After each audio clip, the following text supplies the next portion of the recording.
Finally, all 6 leaders from OP09 have been revealed, and as with every other set, I'll be creating a tier list prediction video for them. The ranking in the tier list will be based solely on the effects, as the full OP09 card list has not been revealed as of recording this video.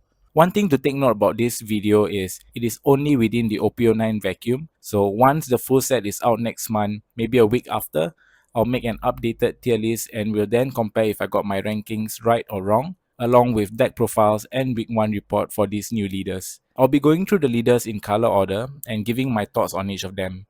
Starting off with red, we have the captain of Red Hat Pirates, Shanks. Shanks is a red leader with 5 life, 5k power, Yonko and Red Hat Pirates trait. His effect is once per turn. When your opponent attacks, you can give minus 1k to one of your opponent's leader or character for this turn. We can assume this effect is trying to mimic Shanks' Conqueror's Haki, but personally I feel this effect is really underwhelming. To look at it positively, it is a free 1k counter every turn, and normally for red decks, they tend to use their resources rather quickly, so that free minus 1k could come in handy, but I believe I'm saying this for everyone. We kind of expected Shanks to have a much stronger effect. Even Sanji from Premium Booster has a way better effect than him, so for that, I'll be placing Shanks in tier C for now. Next is Buggy, a blue leader and the captain of Cross Guild. He has 5k power, 5 life, and has the Yonko and Cross Guild trait. His effect is really simple. By resting 5 Dawns and discarding 1 card, play 1 character with Cross Guild trait. This effect is really strong if we get strong high cost Cross Guild characters, so being able to cheat out high cost characters for 5 Dawn is really powerful, and you can easily play a 9 cost character on your third turn going first. It is a really powerful effect, but again really dependent on Cross Guild support, as we do not have any existing Cross Guild cards. This deck might not have enough support in OP09. Since we are ranking the leaders by effect, I would easily rank this in tier A. Moving on to our third leader, coming off from Steam and PlayStation, we have Lim, the green and purple leader with 4 life and 5k power, and has the Odyssey trait. Her passive effect is your characters enter the field rested. Her effect is activate main once per turn by resting 3 Dawns, ram 1 rested Dawn from your Dawn deck, and then you get to play a 5 cost or lower Odyssey character. While the effect is good for ramping and cheating characters out, it makes them susceptible to attacks since they come into play rested. Imagine playing a 5 cost queen because you need a blocker but it comes rested. And I don't think the leader's effect is doing this leader any favor. The Odyssey archetype really needs to have something that interacts with the leader's ability. Otherwise, you will struggle because each time you play a character, your opponent can just stack all their downs and swing into that character, removing them. The activate main effect is good. It's essentially playing a 5 cost character for just 3 dawns, but then again, it comes in rested. So for that, I'll put Lim in tier D, just for this vacuum tier list. Next, we have everyone's favorite leader, Gear 5 Monkey D. Luffy. He's a purple-black leader with 4 life and 5k power with the Yonko and Straw Hat Pirates trait. His effect is, if he has a Dawn attached, all of your characters cost +1.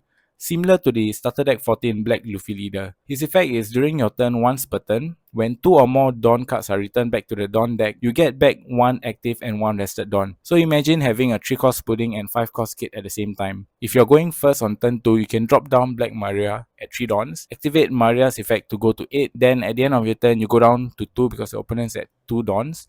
But because of leader's effect, you get back 2 Dawns, effectively ramping 1. This also pairs well with 9 cost Kaido or 10 cost Nika Luffy, and I feel this leader has potential seeing how we've got the purple and black Straw Hat starter decks, but personally I feel this leader might be playing purple and black good stuff instead. For this tier list, I'll be placing him in tier A.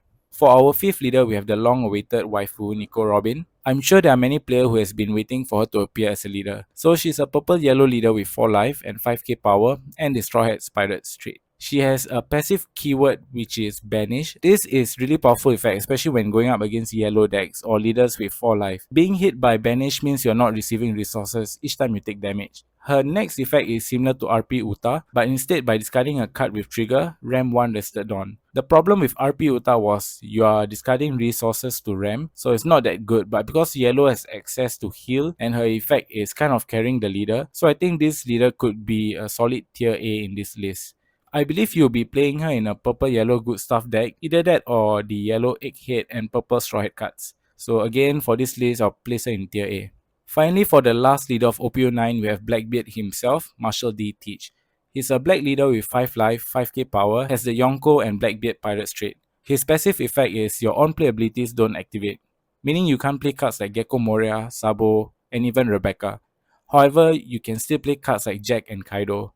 His effect is really powerful. Activate main, you may trash one card from your hand. Your opponent's on-play abilities don't activate until the end of their turn. This completely shuts the top end of yellow decks as well as your opponent's 8-cost Moria and other on-play characters' abilities. Imagine using the effect on your opponent's curve, it will definitely put a hole in their plans. A floodgate type effect will always be good in any card games. However, there is a downside, and that is you might not have a lot of resources, but being a 5 life leader does help. This leader might be bad against rush decks, but in general the leader's effect is really strong, and for that I'll put him in the S tier. So that's my early prediction for the OP09 leaders. Like mentioned earlier, I'll come back again after a week of OP09 and we'll then re-evaluate the tier list again. If you've enjoyed this video, please leave a like and subscribe to the channel. We are really close to 7k and hopefully we can reach that goal by the end of this month. Also follow me on X for more One Piece TCG content, and as always, thank you for watching. I'll see you in the next one.